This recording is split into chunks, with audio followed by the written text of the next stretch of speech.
Oh, hello there. I didn't see you there. This is a little warning right here. Word to the wise. We are pretty explicit in what we talk about, and we tackle content that have pretty adult themes. I don't know. Some might say.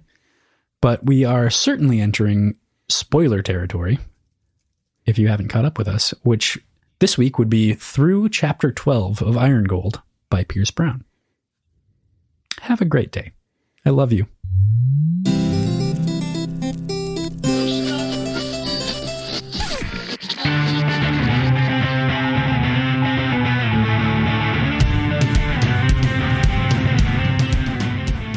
Hey there, this is Cross. And I'm PJ. And we are Words and Whiskey, a podcast for veteran and novice readers alike. We tackle fiction novels and love to talk about what we're drinking. You should think of us as your drunk weekly book club. Yeah, you should. But also, I figured I'd take it down a notch a little bit with that intro. I wanted to be a little bit more soft-spoken. Yeah, why'd you get so saucy and sexy there? I don't know. Appeal to the more sensitive of our listeners, including myself. I consider myself a very sensitive person, as you know, Crossland. Do you? Yeah, very sensitive. I'm very sensitive. We didn't make that entire joke about the fact that you've cried 3 times in your life in the Howler Pod episode. Those are wildly exaggerated claims. You're right. It was twice. See, exaggerated by 50%. No, I don't know. We've done the same thing every time. I wanted to change it up a little bit. So today is our second episode covering Iron Gold by Pierce Brown, and we are going to talk about chapter 7 through 12. I didn't fuck it up this week. How wonderful. You didn't, but you thought you did. You called me in a panic. I did panic because I was editing the episode and I just heard myself reiterate the same numbers. And earlier that same day, you had called me and said, okay, so we read up until 12, right? And I was like... And I said yes at the time, and then at like 10 or whatever, when I finished editing, I was like, PJ, no, don't. You have to read the extra chapter. Otherwise, I'm going to look like an idiot. And you're like, well, I don't know why there's so many conflicts. Like, is the schedule wrong? And then we went and looked at the schedule and like the books, and both of those were right. And it's like, nope, my dumbass this morning was just incorrect. So, yep. Fun times for everyone. Yep. But before that, we're going to talk about what we're drinking. Before what? Before we talk about the book. Oh, yeah. Okay. Yeah. But right. We're going to talk about the book while we talk about what we're drinking, because it has to do with the book. And we both made the same cocktail. So what's super interesting is I think it was the second or third week of the show ever that we'd been recording Red Rising. And I went, okay, I need to save and bookmark this. This is a cocktail that we're going to drink later that's made from the show. And I saved it in our Discord way back when in September. And we finally got to break it out. Yes, the Venusian Fury. Venusian? Yes. Venusian? I like Venusian because it's kind of... Venusian sounds good. Venusian Fury kind of has that sexy undertone like you had at the beginning of the episode, you know? Yeah, there we go. A little bit of... The real heavy breathing directly into the microphone is what sells it, Crossland. But this is a recipe that we got directly from Pierce Brown himself. He posted it on Twitter. At face value, it sounds like a fucking terrible cocktail. Yeah. It sounds horrible. It really does. And I'm pretty sure that I read a number of people reply in the comments saying that they did not enjoy it. But I don't know. I kind of like it. I'll run through what Pierce Brown says it is. And then there's a couple substitutions that each of us had to do just from specifically squid ink not being available in our areas. I tried so goddamn hard, and I was just too late to order it off Amazon, so I didn't. But anyway, going off of just more lead up to all of this, we decided to do it as close to the stated recipe that Pierce Brown put out as possible this week. And then next week, I don't know if Crossland's going to do the same thing, but I'm going to try to refine it and make like an actual tasty cocktail using that as inspiration. So that's the plan. But as is, a Venusian Fury is 1.5 ounces of creme de cacao, 1 ounce of spiced rum, half an ounce of Fernet Branca, half an ounce of chocolate stout, an eighth of a tablespoon of squid ink, and then garnished with either a dash of cayenne or a twist of a twist of star anise, which I don't understand what that means. So I just put star anise, like a star anise pod in my cocktail. And then optionally serving it on a salt rimmed or in a salt room glass. So what I did, I also made a video of myself. Like I recorded myself making this cocktail. I forgot to add the stout during the video. I added it later, but I'll post it on Instagram and make that note as well. But instead of the squid ink, I added a dash of soy sauce to kind of give that umami flavor, a little bit more saltiness. It's not fishy like the squid ink would be, but I think the squid ink is primarily there for color anyway, because it comes out more of a brown than a black, which I think is what he's going for. I rimmed it. I did basically a third of the glass rimmed with a mixture of salt and cayenne. And then I just put an anise pod on top of the cocktail, just kind of floating in it. So nice. Yeah, he also doesn't specify what to do mixing it, like stirring it or tossing it. I shook it and then added the stout afterwards. I think tossing it probably would be a better idea. You get a little bit less dilution that way, so the color is going to come through a little bit better, be a little bit darker. And you could add the stout and mix it a little bit better that way. I stirred mine and it is pitch black. I mean, some of that I think that might also come from my stout. So the one thing that we were talking about when we were going through this is we ultimately did both make the substitution for the squid ink. You put in soy sauce. I actually didn't add any soy sauce or squid ink. I didn't bother to sub because I figured it was mostly for color and maybe a little bit of umami, but I wanted to keep it as close as possible to what the recipe was with that one omission. However, I came to realize when I actually poured my drink and drank it, and we were talking about it right before the show, that I didn't use spiced rum. I used barrel-aged rum, and it is awesome, and my cocktail is great. This is really good, and I would actually make this again. It was crazy. The dash of cayenne, I accidentally had forgotten, and I'd sipped it, and I was like, oh, this is okay, and I threw in the cayenne when PJ reminded me that it needed to be there, and I was like, holy shit, this is actually way better than I thought it was. Yeah, this is something that I'd have again. It adds a layer of complexity, but I mostly just get chocolate out of this. I think I like the combination of flavors that are playing there, but I think I'd go lower on the cream de cacao and maybe just swap the rum and the cream de cacao volumes. Go a little bit higher with the rum and maybe go like 0.75 ounces of Fernet Branca, just to add a little bit more bitterness there. I actually added afterwards, like you added the cayenne, I added a dash of Peychaud's bitters because it's got that anise flavor to begin with. I think it amplified it a little bit, but I'm mostly just getting chocolate. Oh, also, I also just have an aged rum, but I spiced it myself overnight with cinnamon stick, a little bit of ginger, some black peppercorns, some nutmeg, and a few other spices that I had in there. I can't remember off the top of my head. I'll put it in the description on Instagram and probably in the cocktail notes on our website. But it was a fun drink to make. I think what's super interesting here, we set out with the intention that we were going to make exactly how Pierce Brown said it should be made on Twitter and whatnot. He was a writer, not a bartender, though. So our thought was that we would remake it. And so we're going to take our own spin on it and see if we can, per some of the changes even that PJ already said, we're going to see if we can spin it and make it maybe just a touch a hair better. I actually really like mine, so I'm a little bit shocked, but I kind of want to try to get a little bit of that fishiness, a little bit of that umami, and maybe that also gives us time to do the squid ink and try that. Yeah. Oh, that's a good idea. I should just order some. We'll see. Yeah. That'd be fun to play with. I mean, you can always make pasta. And then the second part, we're also mirroring. So we were having two of the same drinks for like the first time. This is the only time that we've actually really like truly doubled up on exactly what we're drinking. So I was going to say, we have a beer here that was sent to us from the great god Logan Zeph Hawaiian himself. He mailed us a care package, which was fantastic. We're very grateful, and it's so cool that anyone likes our show at all. Crazy though to get a gift, which was absolutely insane. So thank you. But this also gave us a unique opportunity where we could actually try the same beers and talk about the beers. So we today are drinking If the Sun Doesn't Rise Institution Ale Company, which is a tropical IPA. It's good. It's a good beer. We had one of the other ones the other night that I liked more. It's just very mellow, and that's cool. It is mellow. It's. I think we've both been like really on the East Coast train, and this is definitely more of a West Coast, a little bit more bitter, not in a bad way and not in a like overwhelming way. You get the tropical flavors, but it's definitely a lot more subdued. The more I sip on it, the more it's really, really, really growing on me, and it makes me want Thai food, actually. Interesting. I love a good West Coast IPA with Thai food. Huh. You know, I've never intentionally thought of meal pairings with beers. I typically just order the beer that I like, not what I think would pair well, but good point. Yeah, I like it. I definitely like it. Like, if I had to throw a number at it, I'd probably throw like a 7.5, 8. And I like West Coast more than you like.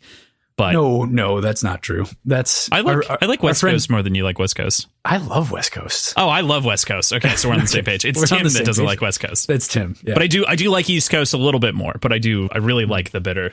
And it's just been a while since I've really had one at my disposal, so it's good to kind of get back into it. I think it was more just a shock of difference between the East Coast and West Coast that it was tough to jump right into it. Fair. So it was because I had one earlier. It was I don't remember off the top of my head. I'm not going to bother talking about it. But with dinner, I had a different beer that was an East Coast, which is just despite the fact that they're both IPAs, they are wildly different styles. So it's good to kind of recalibrate a little bit. And I'm enjoying this more and more and more as I'm sipping on it. So. Cool. Props to you, Zeph. He mentioned this is his second favorite of the group that he sent to us. So yes, yeah. For anyone who listened to our tequila special, I tried Terramana tequila, and if I'm making the judgment call, I would get Casamigos over Terramana, and that might sound like a sin to Ben and Aaron. Sacrilege! I'm tattling on you. Oh, fine. Aaron's gonna go leave us a 1-star review. Yeah, she is. Certainly. All right, cool. So with that, let's get into the chapters. So chapter 7, we start with Ephraim. Chapter 7 is called The Arbiter, which I think is an interesting title. It kind of gives this sort of raw, judgmental tone to Ephraim, which I think is fair. I mean, he's numb, like an arbiter maybe. Yeah. But obviously the arbiter is also referring to the white that he meets with. The white. Oh, yeah. Okay. Gotcha. That distributes the goods. I was thinking him being the arbiter and that he distributes the goods to his people. Oh, I think they're both the arbiters in their own right? Yeah, I think there's a direct reference, and then there's the sort of indirect, which is also Ephraim is an arbiter, but he also had to deal with an arbiter, which, direct and indirect connections. So totally with that. Speaking of that specific point, because I don't think it's mentioned in our notes. Like, you don't have a little tag on it, but he talks about showing them his data pad while he's like distributing the money. And he mentions that there's something to do with seeing his fingers like distribute it. That's more satisfying, but he doesn't mention the fact that there's then complete openness about what he's being paid versus everyone else, and that it truly is fair. Like, they're all seeing his actual funds as he's distributing it. So that's interesting. I was curious about what his thoughts were on that, and I figured he would have mentioned it, but didn't. It's interesting because I think that Ephraim is a fair person, and that lines up with that of his personality, right? Like, he doesn't go against agreements so far as we know and so far as we've been shown. So I think that kind of plays into his sort of honesty and openness, even if he's kind of a brooding motherfucker. Yeah. He at the very least is honest and open. Well, not open. He's at the very least honest. Yeah. Yeah, that's probably definitely not open. Definitely not open. Pretty closed off, I'd say. Yeah. Or fair. Maybe fair is the better word. Yeah. So, I mean, we meet up with Ephraim, and he's having a no good, very bad, least fun day. And he's clearly brooding about something, the worst day of his life. PJ, if you had to imagine what the worst day of Ephraim's life is, what do you think it would be? I don't know. Probably someday he was trapped on an elevator that he got out of, because we know that happened from the previous book. I mean, yeah, okay. Oh, it could be that time that he found out that his fiance was dead. Oh, maybe. It's just so funny. It's just so funny that we don't get that answer. It's just assumed. Nowhere near is it like Ephraim's having a bad day because it's the anniversary of Trigg's death. It's just Ephraim's in a bad fucking mood for the entire chapter. Yeah. Drinking himself to sleep and whatnot. Just oof. It is interesting. So something that we talked about last episode was kind of around the idea that not a whole lot has changed for some of the colors inside of the hierarchy, and Ephraim really pins the tail on the donkey. Like, literally, he says He says, little has changed for most of them. New masters, same caller. And it kind of feels like that same indictment that we had. Yeah. On the house. Yeah, worker. it's this seems to be a theme across everything. Like, life sucks still.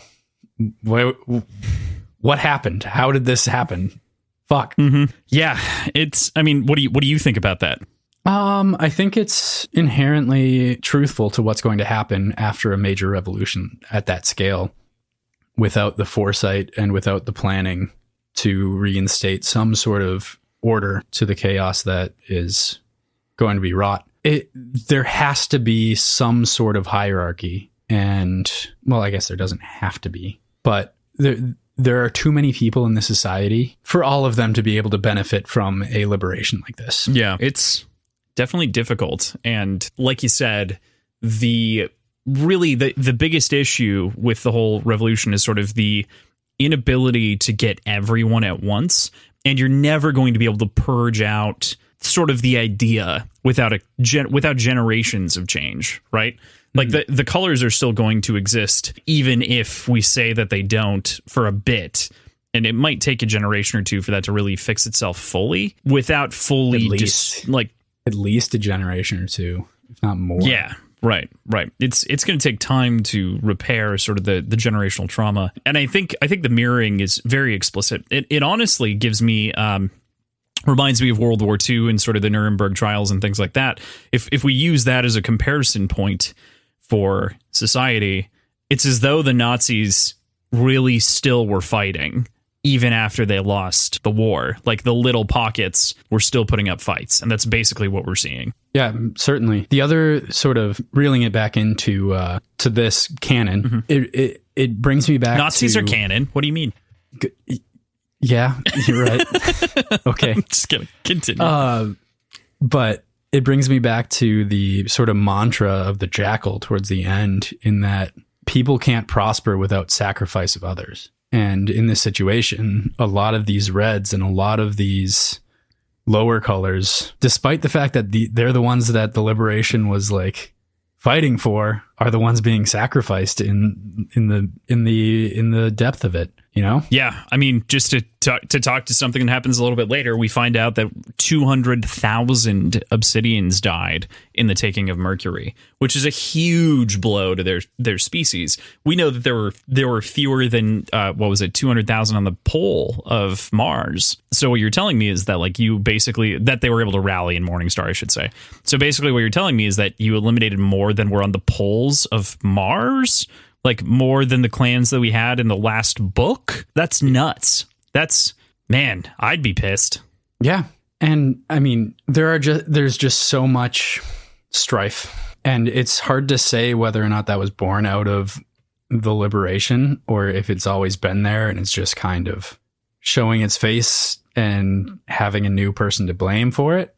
But man, there's no easy way for everybody to kind of live happily, because there wasn't enough foresight on it, I feel like. Oh man. Who do you think could be the mysterious benefactor requisitioning Ephraim's talents? We figure out from the white that there's someone behind the curtain, but they feel that their collection is complete. Do you think that that's an important character? Who do you think? What do you think? I think it's Mustang. What are some thoughts? You think it's Mustang? Okay. Yep. I think it's Mustang. This is a razor, an ivory handled razor. Is it Darrow's?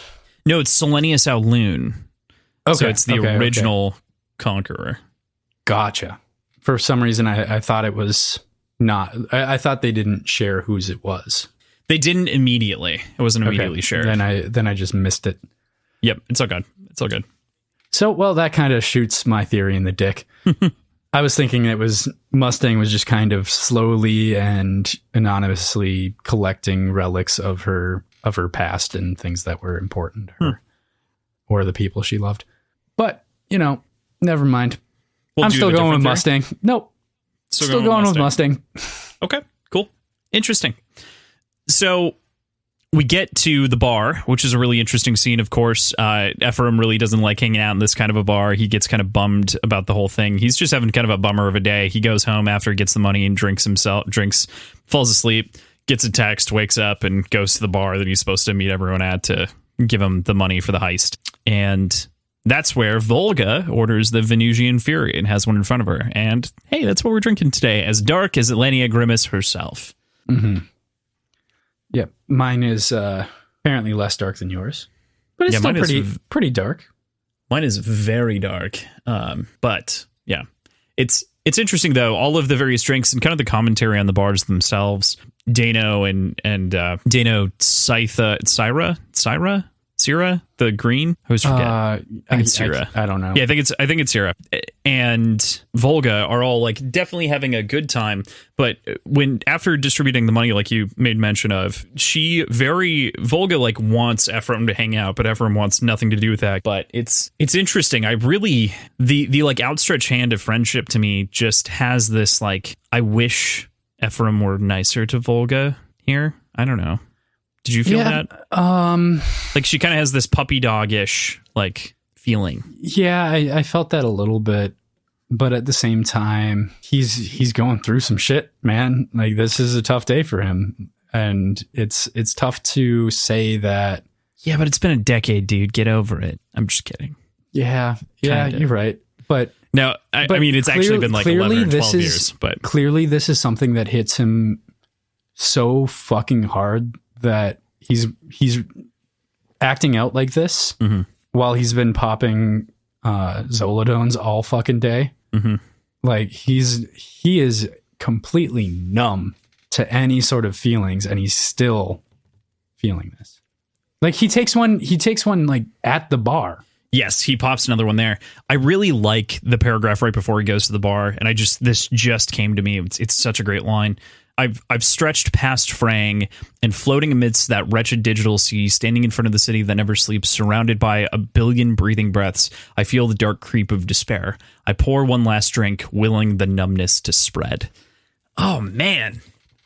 Oh, yeah. I just like it feeds into exactly what you're saying, which is why I wanted to read it. He really is, willing that numbness to spread to me is just it evokes such a particular feeling of low. I think that's a very real emotion that Pierce Brown nailed.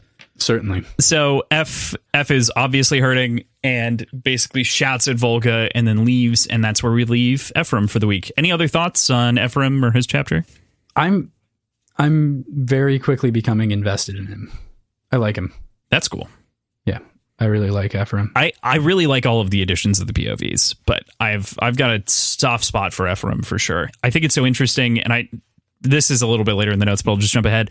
All of these characters, all these POVs have distinct accents and voices that come through so clear. And Ephraim's like Earth, Kansan, middle of the country accent, middle of America accent really comes through in the writing. And I think that's so interesting. It's so well done. Yeah, it's pretty cool. It's fascinating. We'll talk about the other ones when we get there. But next chapter, we get to our final POV and the introduction of our fourth character here that we're going to talk about, Lysander. Sandy. Sandy. We're not calling him Sandy. Why not? In the chapter, The Gulf. So Ly here, he's having a whole time. Ly is not as good as Sandy. Shit. So I tried to make it work, I think Cassius calls him Sander a couple times. Yeah, he did call him Sander at least once. Which, I mean, works, but Sandy. I like Sandy. It does sound like a what the fuck are they called? Like parent-teacher alliance mom shouting after someone as they're like running away from a fundraiser, Sandy, come back. Maybe in like the 50s. Well, fine. That's fair. The first image that I got in my head actually was like Melissa McCarthy in like maybe a Stephen King adaptation, which would totally match with like 70s aesthetic. But yeah, it's exactly where my brain went. Anyway. I got like Grease. Yeah. I mean, I was thinking Grease hairdo, to be honest. But I mean, one of the characters in Grease is Sandy. See, I don't remember that. Is it the main character?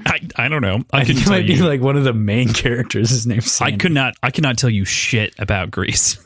Oh man, it's been so many years since I've seen. I could Grease. do West Side Story. I could not do Grease. I don't think I could do West Side Story. I don't think I could break that one down so much.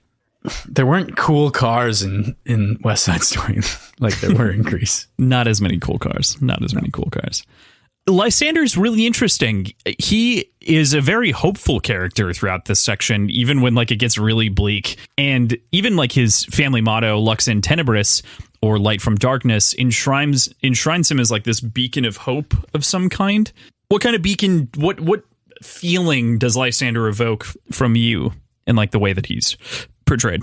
Well, clearly he's coming across as the Darrow of the previous trilogy, as far as his disposition, his outlook on people, his need to care for everybody. But there's a balance to it. And I think that's what he's going to kind of represent, is balance and the bridging between the society and the Republic, looking at the benefits of both of them and looking at it from a very strangely unique perspective of somebody who is the grandson of the sovereign of the society that got murdered, being raised for the last decade by the man who killed her and allowed the Republic to come through. Like it's a very unique position for him to be in. And I think it's molded him into someone with an outlook that's very sort of middle of the road, bridge the gap, balance kind of deal. That's definitely interesting. I think that the balance perspective makes a lot of sense from what we're given from him. He is very reflective on just about everything and very internal in the way that he thinks about all of these sort of different moments, in the way that he really kind of parses out his past and his relationship with his grandma. And by all rights, if the society still existed proper and knew that he existed, he would be the sovereign. He would be in charge. Right. So yeah, it's interesting. He's very, very interesting. If I could sum up the first part of the book that we've read so far, I think the entire book as it stands is really tangling with the concept of legacy. Lysander here is dealing with the legacy of his parents, his grandparents, and in part the legacy of Cassius himself, this sort of absolute war hero who, like you said, was a critical component to the overthrow of the Republic, as well as also was like counter the Rising at one point and against Darrow. Lyria is dealing with a legacy of trauma and pain after being liberated. Ephraim is dealing with the pain of losing someone that he loved dearly, as well as a loss of faith in really everything. It's just not a good outlook there. And Darrow's dealing with the legacy of his own rebellion, his own great liberation and choice, and also literally dealing with his own legacy because of his kid, because he is a child. And his legacy as a father for that child as well. And it's all so far really focused in on reflection. And for whatever reason, it really caught me in Lysander's chapter. And I just went, this clicks. That's what this book is. Yeah. So somehow we've changed, turned heel a little bit on the theme of cooks. Now we're on something serious like legacy, which isn't as funny to joke about, but is the right call. Oh, don't worry. There are cooks to come. Yes. Okay. Thank God. It's good though. What do you think? Do you have any comments on kind of the idea of legacy or anything that I? Oh, skipped? I think you've nailed it. You've nailed the nail. You've hit the nail on the head. You hammered the nail. I coffined the nail hammer. Yep. No, you said it perfectly. There are so many early themes that point to legacy being a very, very important part of this book. And I'm excited to see how it all pans out. Yeah, that makes sense. I need to speak real quickly about how cleverly named everyone in Lysander's immediate family is. Octavia, of course, being Octavius and Octavia the Younger, which we've talked about previously. Brutus, his father, son of Lorne. Interesting, funny. Haha, Lorne naming his son after fucking guy who killed Caesar, but also the guy who killed Caesar is the father to the inheritor of the throne. That's interesting. Anastasia, Nicolavenia, being, of course, the Russian daughter who was murdered during the ousting of the last Tsar of Russia, killed in a rebellion. And those two components that circle around rebellion being the parents of this character who has also been wronged by a rebellion is... And born from it. And born and like became a man. I would argue that most of his upbringing has been on this ship with Cassius. I mean, 50-50, right? Because he was a little bit over 10. He was 10. Now he's 20. Yeah. But cut out half of the first part of his life, at least. Like, you don't remember shit before you're 5. Yeah, but golds are, kind of different. Golds are kind of different. I don't remember shit from Dick pre-5, but yeah. I know I broke my leg. That's the only thing I really remember. I almost drowned. Wow. That's my first memory. That's unfortunate. There is so much to unpack in this chapter. There's just a bounty of wonderful components. I think Pytha is an incredible blue. And I think that it's so interesting that all of the blues that we've been introduced to are so spunky in their own right. Like, we don't see a whole ton of like the plain Jane robotic speaking blues that we were originally introduced to. The fact that the second blue that we really kind of get to know is also kind of a dick is fantastic. Yeah, and I wonder if that's simply because by their nature they're kind of boring, and why even if we had a name, I don't think we'd latch onto it, and I don't think we'd really care. Yeah. There were definitely named blues in Morningstar that I do not remember the names of. So there's at least one. Yeah. I mean, just because of their disposition, it's what makes them memorable. Yeah, it's also like blues are memorable because they're kind of these weird blank slates and these weird things, but that's not something you necessarily latch on to in the same kind of way. But Pytha is fantastic, and it does feel like she fits into a Millennium Falcon like crew that we have here between Cassius, who's a drunk, we found out, Pytha, who's obviously this kind of spunky, angry blue who's kicked out of her own academy, and then we've got Lysander, kind of the ex-rich boy, yeah, which is it's all pretty interesting. They've got a good dynamic. Yeah, they do. I love the. I guess I don't know if it's this chapter or the next one, but the call out of Mother Hen, I think, is hilarious. Oh, yeah. Calling her Mother Hen and her not liking that. That's pretty funny. I feel like that is next chapter, but I totally agree with you. It's whenever they just get onto the other ship. Oh, that's in this chapter. Like, it's one of the first things that it's right when Cassius opens the comms after boarding the other ship. Gotcha.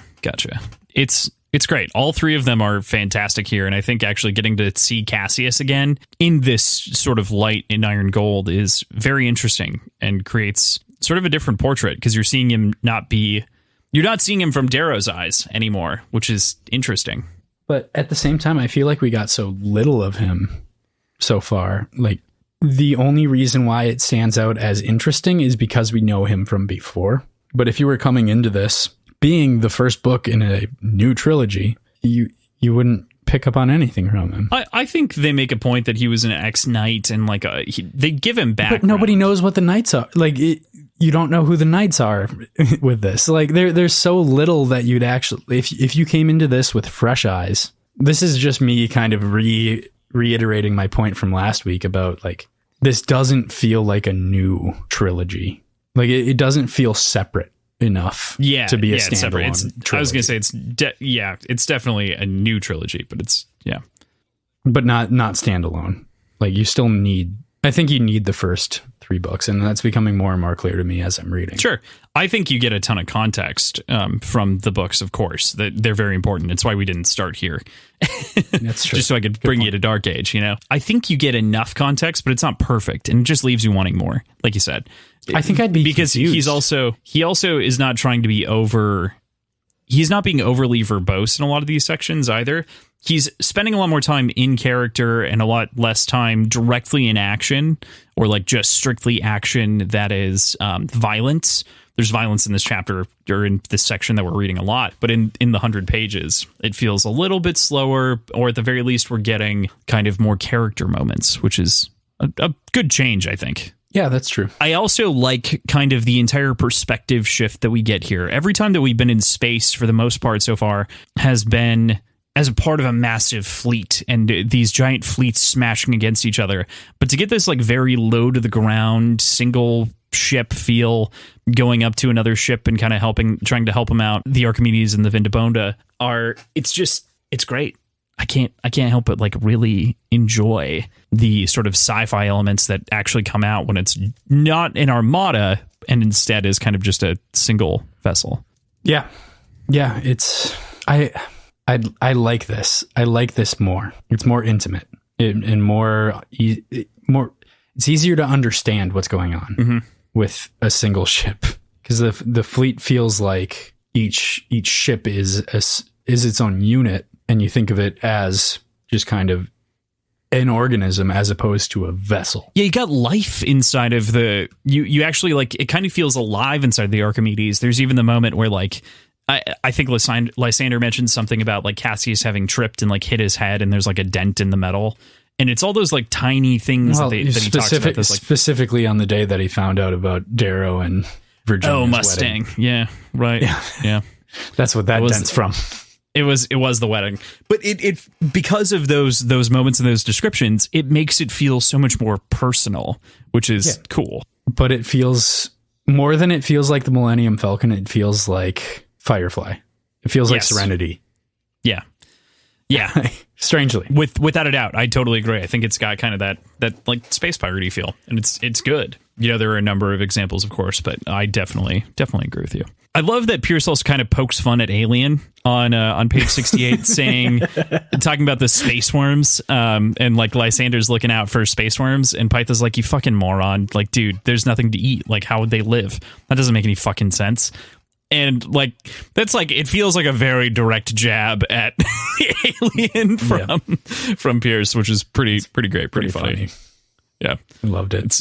It's worth a laugh. That's the first reference to another sci-fi work in this book for sure, for the first time in a while. Like you had kind of hyped it up a little bit, like Morningstar would have a shit ton of references, and it didn't so much. It had like 6, which is a lot more. Yeah, but it was all packed towards the beginning.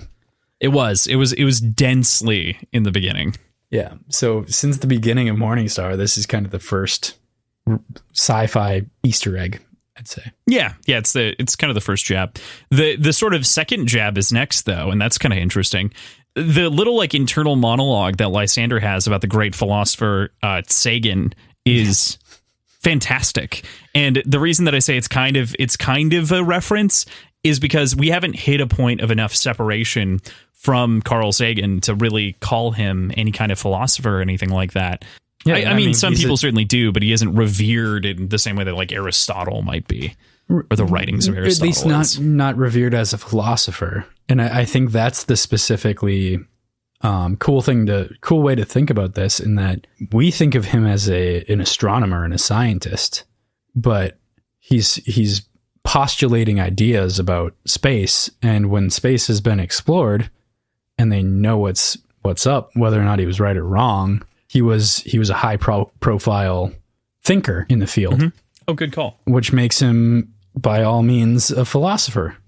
That's so interesting. So many of those, I've actually like never directly drawn that connection, but so many of those folks ultimately were scientists of their own time, and we typically refer to them as philosophers now. But like Galileo, for instance, is cited for like philosophy and ethics and a number of different things in science, also responsible for a number of discoveries. But we think of him as like the father of discovery and a great thinker, like you said. Yeah. Exactly. But in his time, he was a scientist. Right. Well, and a pagan. But well, yeah. Yeah. He got executed for that. So oof. Yep. Big oof. But the whole Carl Sagan the whole Carl Sagan monologue, I think, is really great. It's a great moment for Lysander, and we kind of already touched on this on all the different aspects that these characters have. Ephraim being from Earth, of course, Lyria having this sort of deep Irish kind of roots, the true red roots. Darrow, this kind of civilized version of that same thing that Lyria is, brought up into society. And Lysander, this sort of like prim and proper British gold flair to his language. And I think that comes especially through in each of their sort of prosaic monologues more than anything else, where, especially in this context, Lysander is sort of musing on the possibility of humanity without scarcity. And I think that paragraph is some of the best writing that Pierce has put into the book series so far. Yeah. That was I actually went through and re-listened to that paragraph a bunch of times because I was driving around and I'm listening to so I've talked about this before, but I read the book and then I listen on the audiobook. But then as I have more time and as long as I've got it done ahead of time, I like listen to it again at like 1 3/4 speed. So it's just, but I had listened through this chunk a bunch of times and I was like going back and kind of skipping backwards and re-listening to it. And eventually I had to just like turn it back to 1 times and listen to it a couple more times. But I really loved that passage. Yeah, it's fantastic. And each of their little pieces of prose that we talked about, I mean, with Ephraim, it was obviously the one that we just talked about, the numbness. Here it's the Sagan. Lyria, it's the goodbye to her father kind of moment. And Darrow is all the time. We've had Darrow enough to know what his internal monologues are like. But yeah, each of those three feel very, very distinct and brilliantly done, brilliantly characterizing all these wonderful points of view. Yeah. Certainly. The mind's eye. What do you make of it? What do you think of when you think of the mind's eye as it's described on the page 70?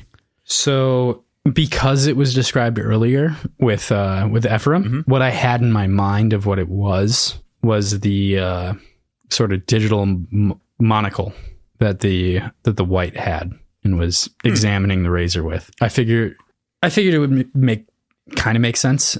So I sort of likened it to the Witcher sense. If you've played The Witcher, I don't know if you have you? I have. The Witcher sense doesn't work that well for me because of my incredible color blindness. Oh, right. Yes.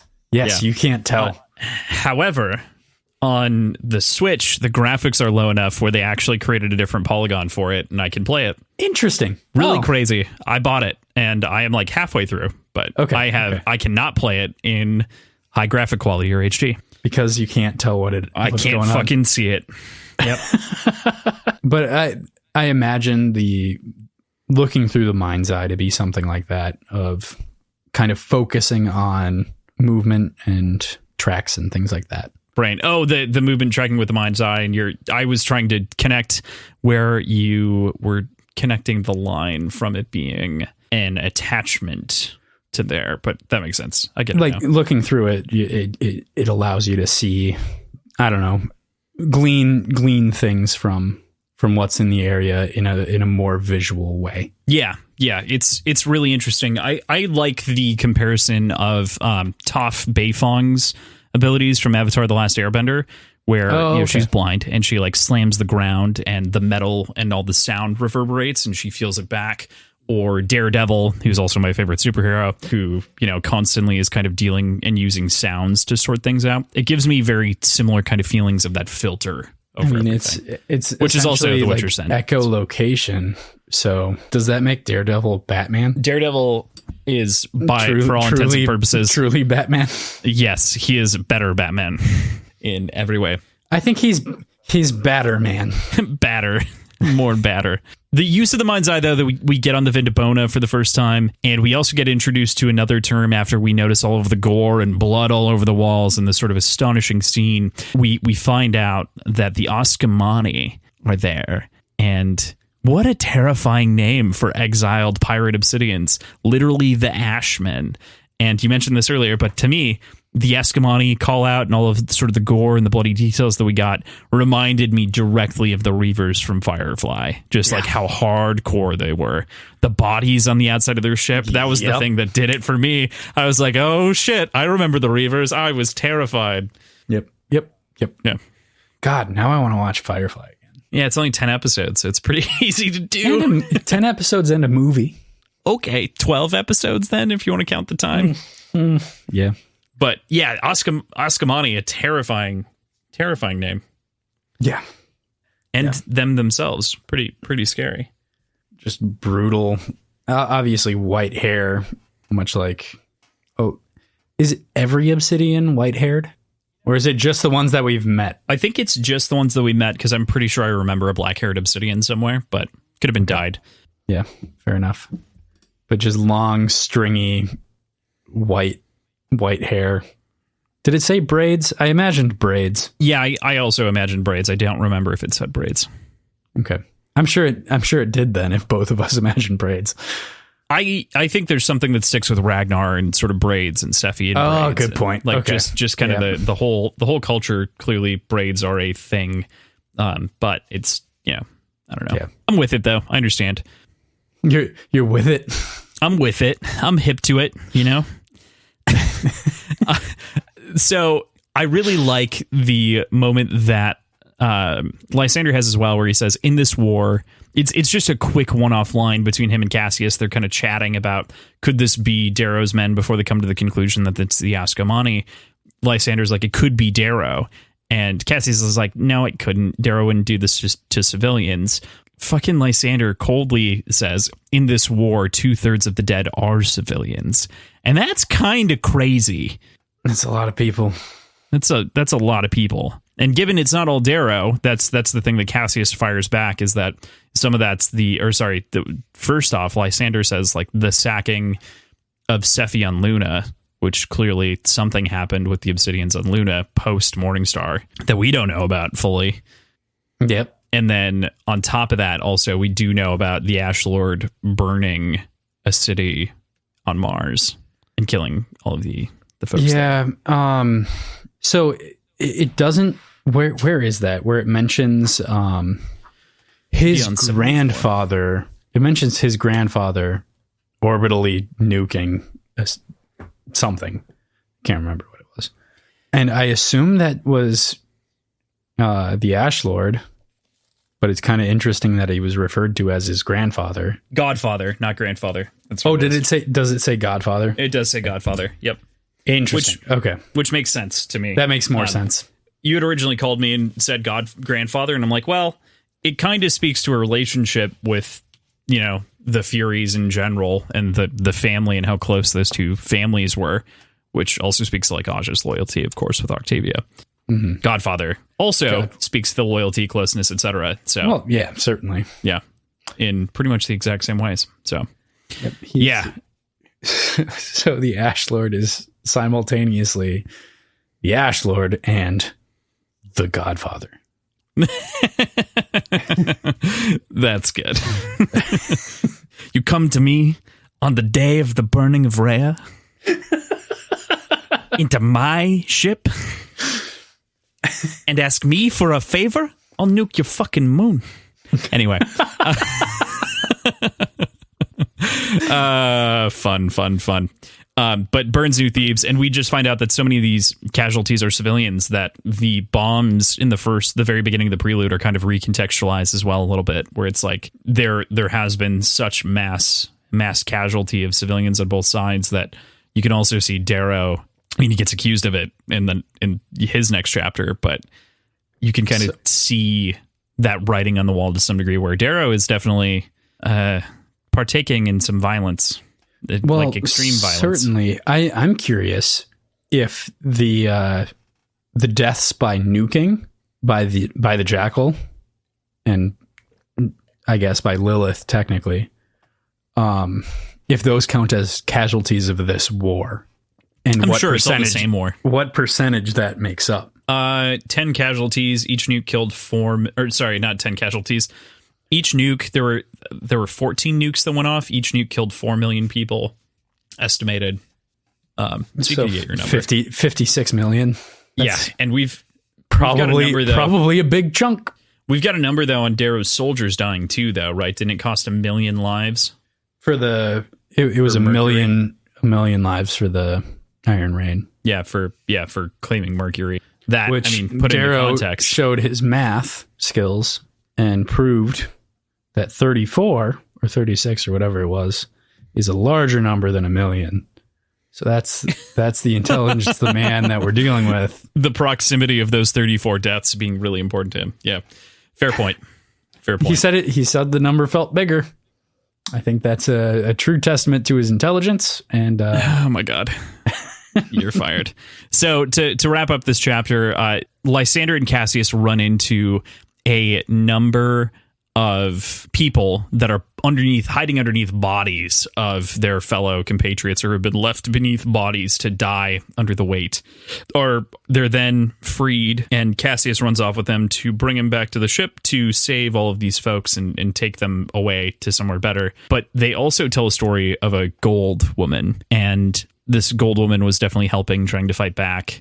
They had not seen her, and so they were like, go get her. And Cassius was like, we don't have time. We're not going to be able to do that. You're a fucking moron. Shut up. You're 20, basically. and was like, no, we're just going to go back to the ship. Fuck her. Lysander instead decides on his own to go back for her and kind of runs away. And Cassius's line, damn it, boy. What do you think you're doing? Lysander replies, what Lorne would do. And to me, that is just such like a gut punch back of sort of the like honor that this kid thinks that he holds. Like he is this plucky 20-something, kind of like Darrow was back in Red Rising, this sort of self-righteous plucky dude. And yeah. I think that specifically quoting his grandfather, or evoking the image of his grandfather that he barely knew, is interesting. Yeah, and that I think that line specifically makes me think that Lysander is intended to be the focus of this book in the way that Darrow was in the previous books, in that he is embodying the same type of character that Darrow was, who we know for a fact that Pierce Brown is really good at writing. He's really good at writing that character. I mean, he did a fantastic job writing Darrow, of course, as we're brilliantly aware. And so being kind of stuck back into, like you said, kind of like a Darrow clone to some degree, different traits, but, has sort of that same young 20-something plucky attitude. The attitude. Yeah. It's good. It's refreshing. It's familiar. But there's definitely differences to it. And that's clearly sort of born from his upbringing and who he is and where he comes from. And that's not something he can shake. So kind of melding the who would Darrow be without being a red in disguise seems to be sort of the thought experiment, the writing experiment that Lysander was born from. Yeah. So Chapter 9, The Passenger. This one's going to be kind of short for us in terms of our talk, because so much of this is just strictly well-written action. This feels like it is literally torn out of a script that could be handed to someone and be like, hey, you want to film 10, 15 minutes of an episode? Here's how you do it. And you just put it in their hands and they'd be like, fuck yeah, I could do this. I can imagine this perfectly. I know exactly how this is going to go. Yep. From all the different moments. It's fantastic. It's so well written. But the woman, of course, that we talked about last time, after he finds her, quickly turns on Lysander. There's all of the different sort of people that are locked up in cages and gore and kind of whatnot going on around. The woman turns on Lysander only to steal his razor. It's not like truly betraying, but once the razor knows kind of the value, and leaves Lysander with his puny little plasma pistol, leaving him kind of sad and defenseless. And also kind of like, to your point about him being the sort of Darrow stand-in, it's kind of funny because Darrow wouldn't have lost his razor. No, that's true. That's certainly true. Darrow would never lose that. No, Darrow would have approached the situation a little bit less kind of hopeful and haphazardly, I would say. Yeah. Do you think he would have approached it at all? Yeah. I think they both have that same streak of the sort of like Lorne, do the right thing, right? Yeah. It's just a question of their morals or ethics, really. And I think they align on that kind of a thing. Yeah, sacrifice themselves to save someone else. At least when they were 20. I don't know if modern Darrow feels that way, but... Yeah, that's a good point. Yeah.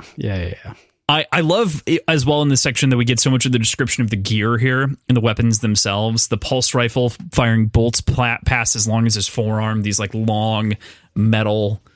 Enough to remove like... the skull of like remove the top half from like his jaw upward with a single just kind of haphazardly shot bolt from the plasma pistol. Oh, that was a plasma round. That was not one of the bolts. The bolt was the pulse rifle. But yes. Yep. Yeah. Okay.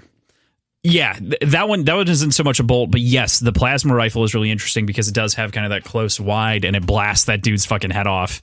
And it is kind of funny. It makes it gives kind of this impression that Lysander's good with a gun randomly, which is different, And also, I feel like it makes more fucking sense in the future to be, proficient with guns as the biggest threat on the battlefield, as opposed to razors.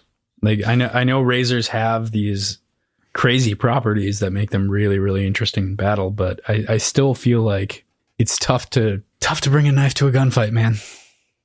It definitely is tough to bring a knife to the gunfight. I have no qualms with that. I feel like the comment that we always make, right, is that pulse armor does a really good job of rejecting a lot of these things and kind of bouncing that off. And that's why they're so afraid initially when they come on the ship and they mention that they don't have the pulse armor that they left it back there because they didn't expect to need it, because it was a distress signal and there was no real sign of crazy violence. It's definitely interesting, but I agree with you. And I think that that's something, again, I think that Pierce Brown has literally learned so much every book that he's written and has grown this universe in a real way. And the Lysander chapters here do a really good job of fleshing out a way that the series can be different and still maintain its violence and its tone.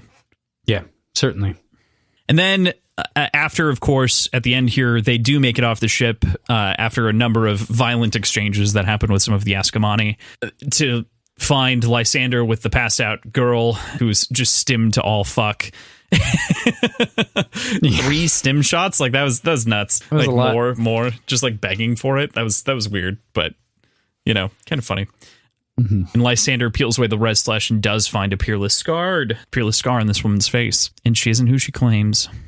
Yeah, she's hiding some shit. Yeah, I mean Lysander and Cassius are also hiding some shit, but are they? Yeah, they're hiding their identities. He calls himself something entirely different. Oh, he does. He does call himself Lysander does. Else. Yeah, and I had that name somewhere, but it's interesting. But he's obviously not calling himself Owloon because that's a dead giveaway. But he's not like physically hiding himself. He's not wearing a disguise or anything like that. Oh no, he's not hiding himself that way, but Cassius is, because Cassius is the most recognizable face in the solar system, as was said, I think by Lysander. Or the second most recognizable face, something like that. Yeah, that's probably pretty true. So Cassius is hiding his face. Lysander is not, but Lysander has grown for a decade, so yeah, kind of makes sense. Yeah. Anything else? Sense. Anything else in chapter 9? I mean, who do you think that is? I guess is maybe a worthy question. Oh, do you have a guess? So it's somebody under 20. So it's not. I don't think it's anybody that we know specifically. Sure, but I bet it's somebody. It's the daughter of somebody that we know. And she says help.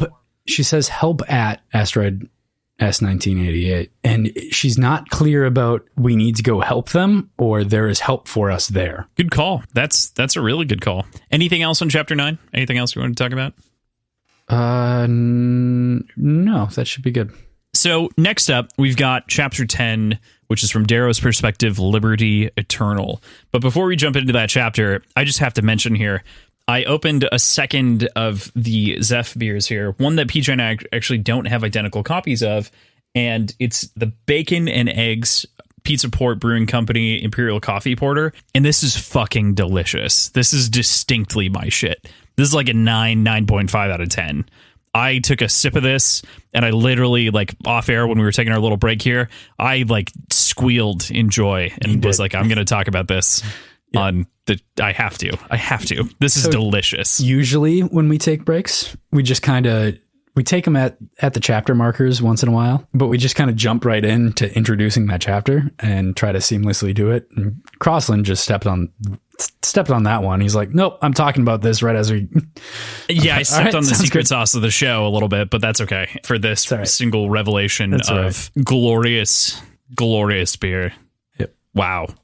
Wow. I'm not even done with the institutionale sale. Like, I'm still not done with it if the sun doesn't rise, but I opened it because I was like, I kind of want to try it. I want to, at the very least get a sense, because I've got a nice cooler here that'll keep it nice and cold, but I am loving that beer. Holy shit.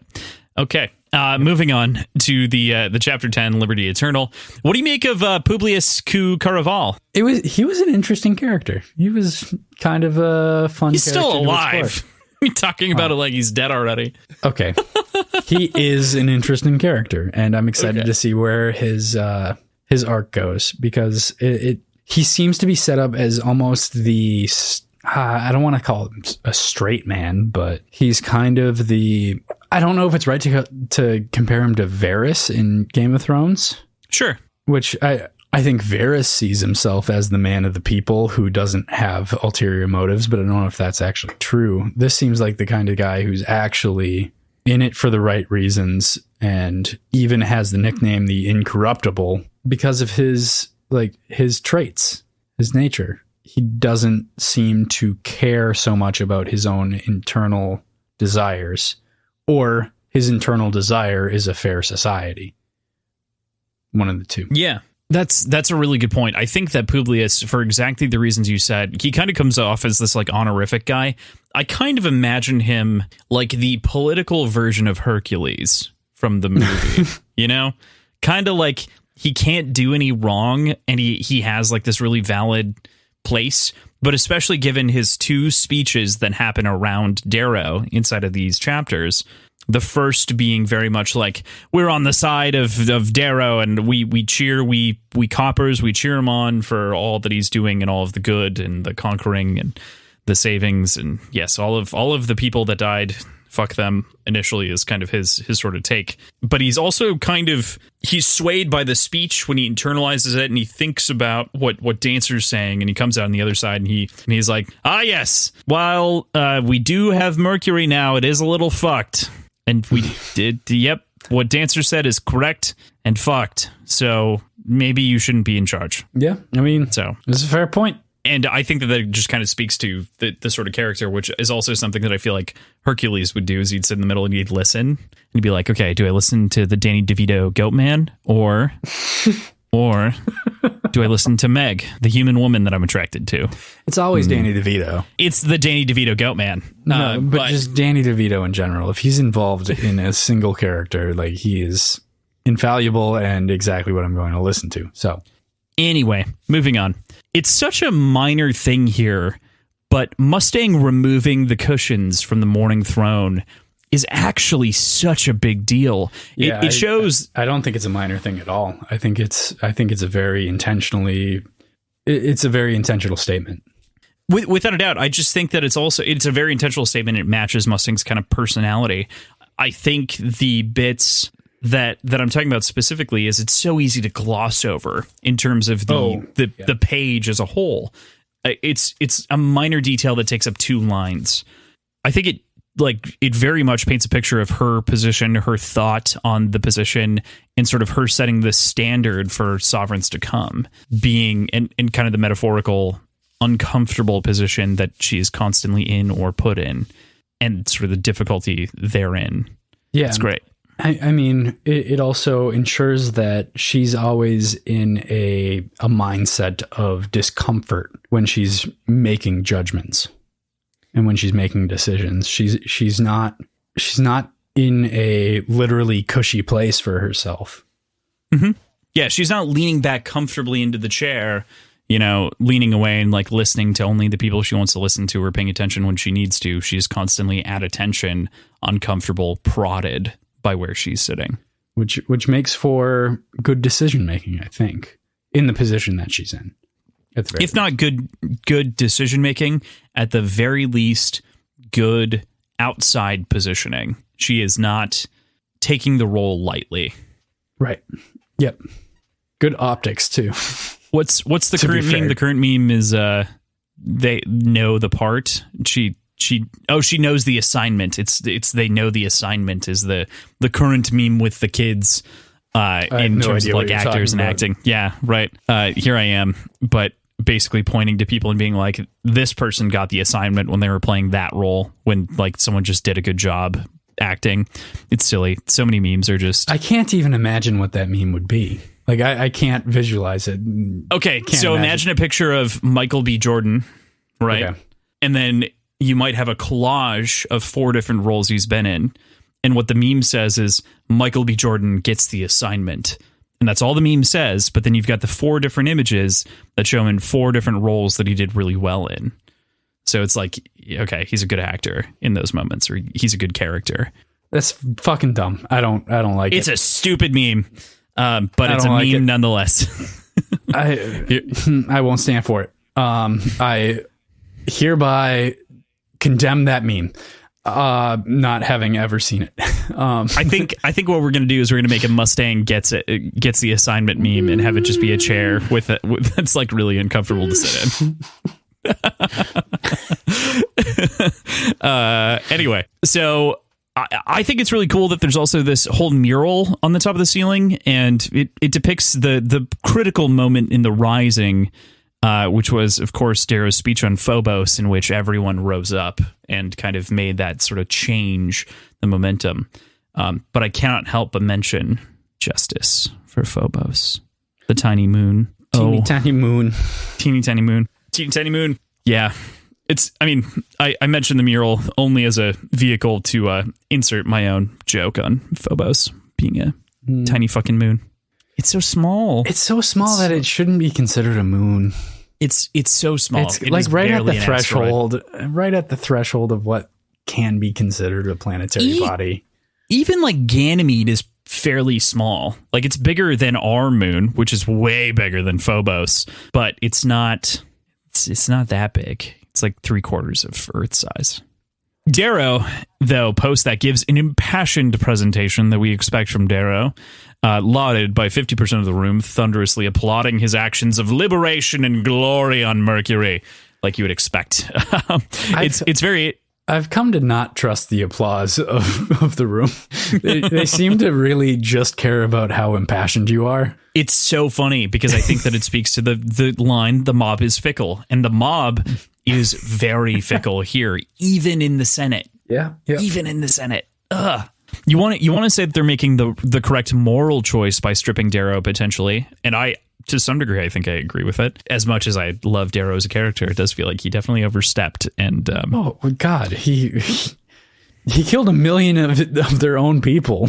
Yeah, I mean, to claim a planet with billions on it, but and liberating billions. So after ignoring a ceasefire claim. Yeah, that's where shit gets really dicey.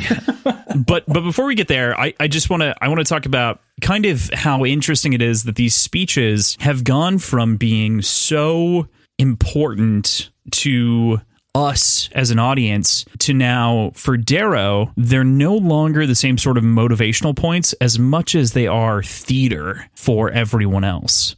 They're very much entirely a dramatization to get people impassioned, and he's even pointing it out with the blank lenses of the cameras that he's pointing to and just kind of pointing to. He's gesturing and signaling for something to happen, with Daxo standing up to lead the applause and everyone else as they had discussed the night before or the day before at the dinner. And all of it is just so rehearsed that it's almost like Darrow's losing his shine, or potentially has like a strange... He's not power hungry, but he's kind of manipulative. Oh, definitely. He's not necessarily power hungry, but he definitely has an ego that makes him try to prove that he's right all the time. Yeah, at the very least to enable himself. Right, but he has to prove that he's right and do so in a spectacularly public way.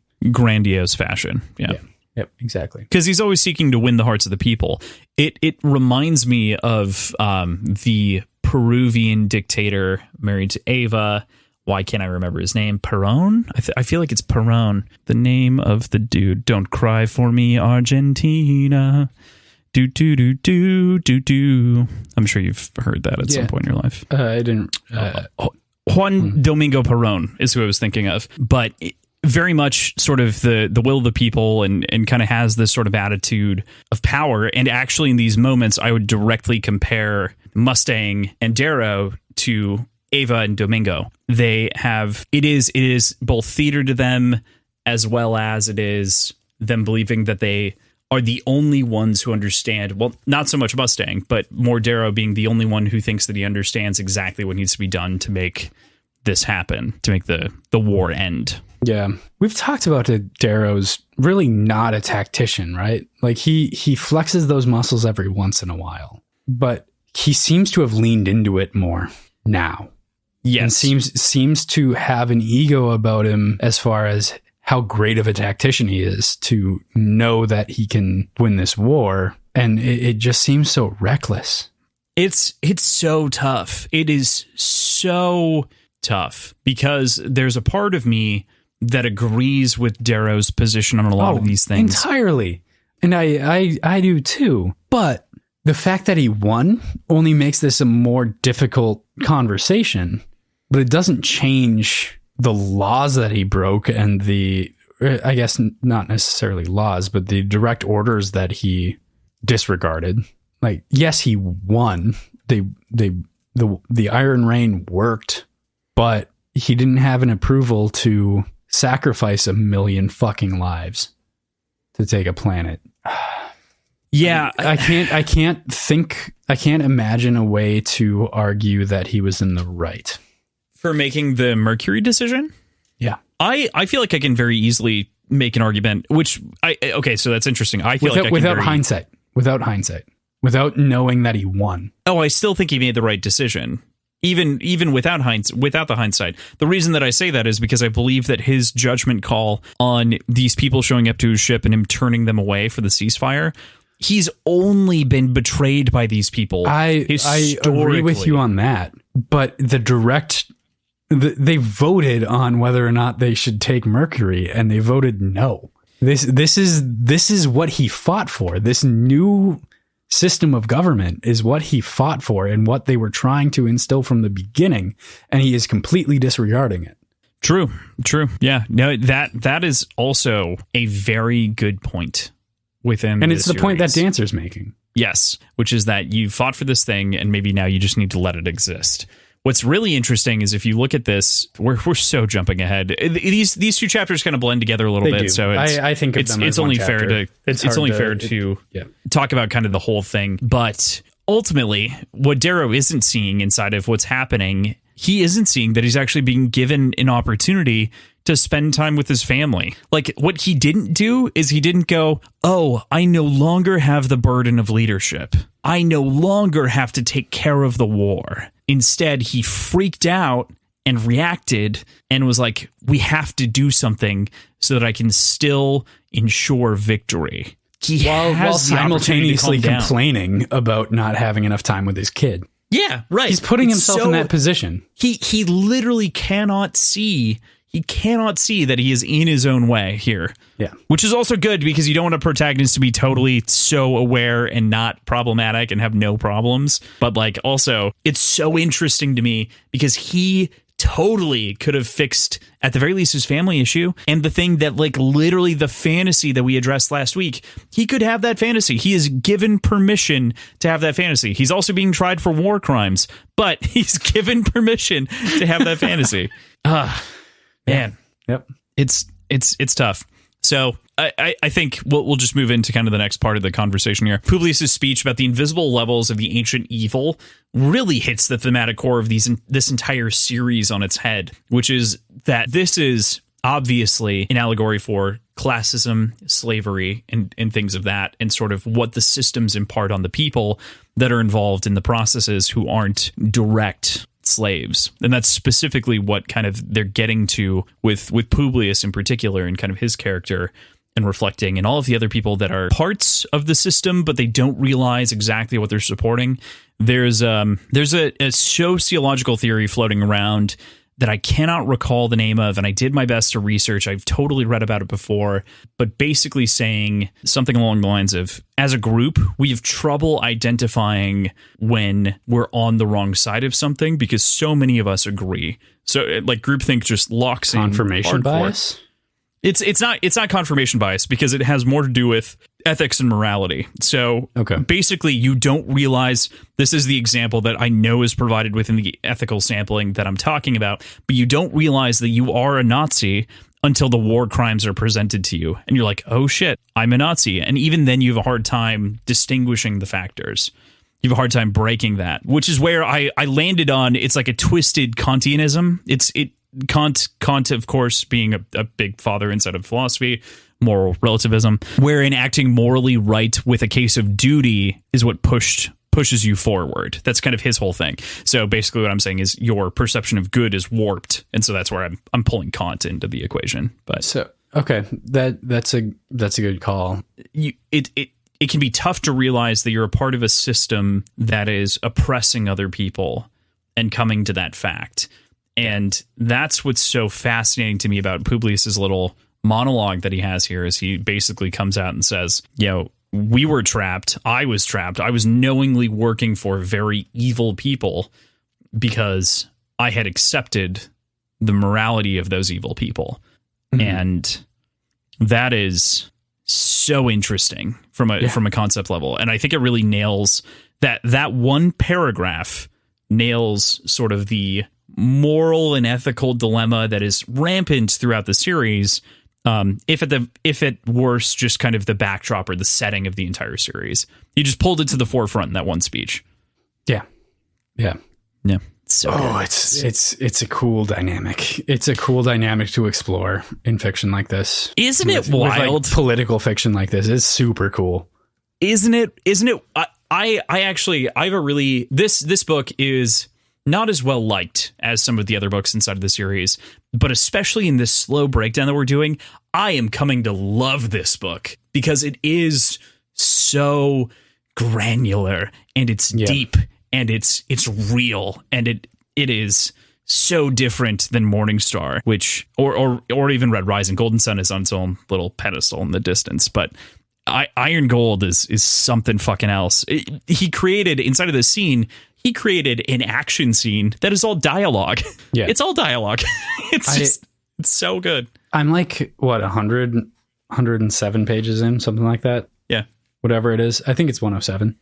This book feels simultaneously dense and just easy to skim.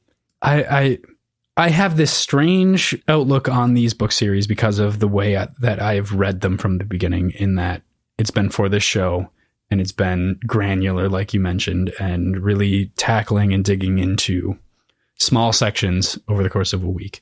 This book is more dense than any of the others, but at the same time, I could read through it and pick up 10% of it and feel like I've read the entire book. You know? Interesting. Yeah. At the very least, you get all the moral themes.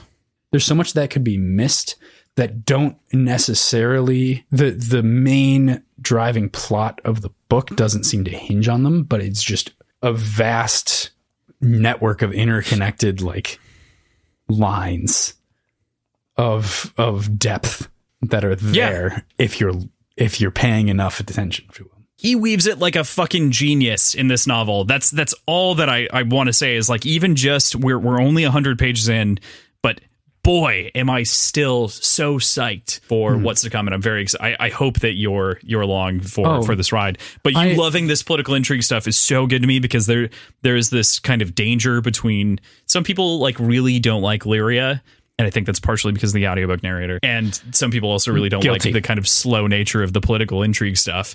But fuck, it's so good. I was not. I think I talked about it. I was not super pumped about jumping into this book like I was with Morningstar, because I wasn't left on a cliffhanger with Morningstar when that ended. So it felt well wrapped up, and it makes sense that it's considered a new trilogy. I think that it's a mistake to call it a new trilogy, because people will approach this as if it's the first book and they need the first trilogy. I'm convinced.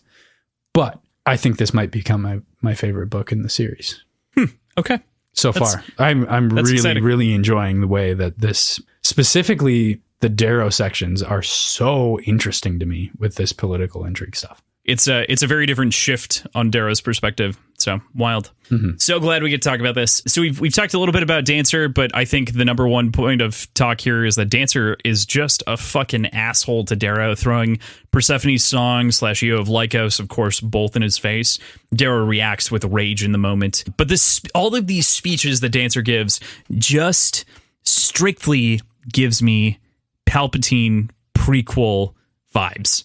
It just feels like that. Yeah. Yeah. Can't help but think of it as exactly that. He's just turning his face and he's like, but you folks, about all of the evil that Darrow has wrought, and all of the dreams that we were led to believe the Rising would bring, and all of the violence that could end. It feels like it could have dripped out of Palpatine's mouth. Yeah. Yep.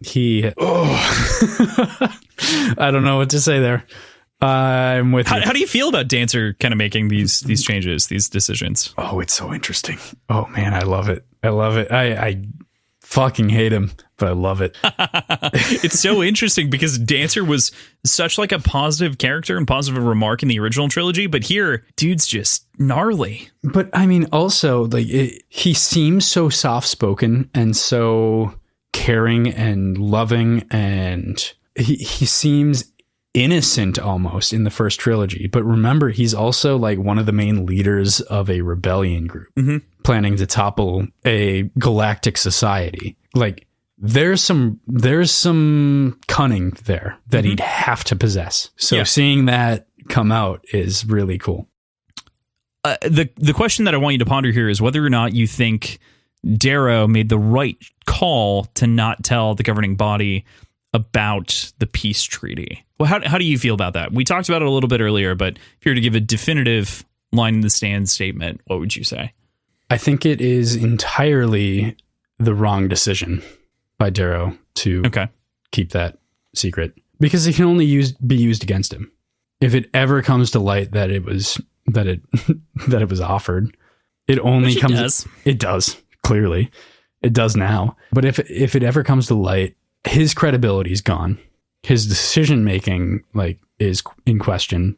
His loyalty is in question. His everything about Darrow and his position is in question.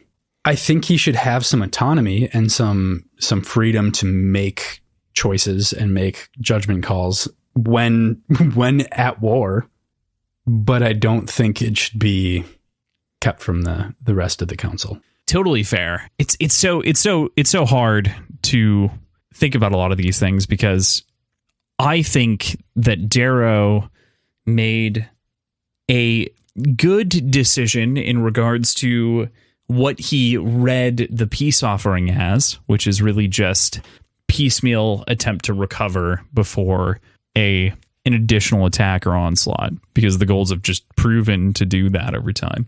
But I think the component that he fucked up is not telling anyone else, including Mustang, his wife, the Sovereign. Yeah. Which is just such a clear... She knew? No, she's dumbfounded in this moment. She acts dumbfounded. I don't think that she had any idea. I think it would have stated from Darrow's perspective, it would have stated that she was acting or feigning something. Yeah, I think she has absolutely no clue in these moments whatsoever. It's just, I'm more curious what that sort of relationship is like as far as what they share with each other in private.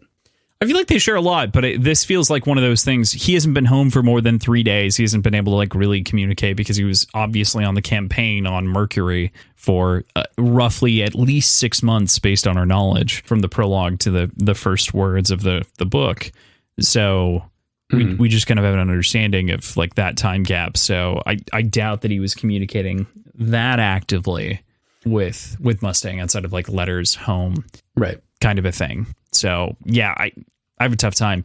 What's really interesting too to consider is that, and this ties in, the time that it takes for a message to send across the solar system is a long time. You can't make good battle judgment calls relying on people from Earth, effectively Luna, all the way to Mercury. It would take days. It would take almost, I can't remember, I read somewhere that the estimated message time for here to Mars on average is over 48 hours. So you can't respond quickly.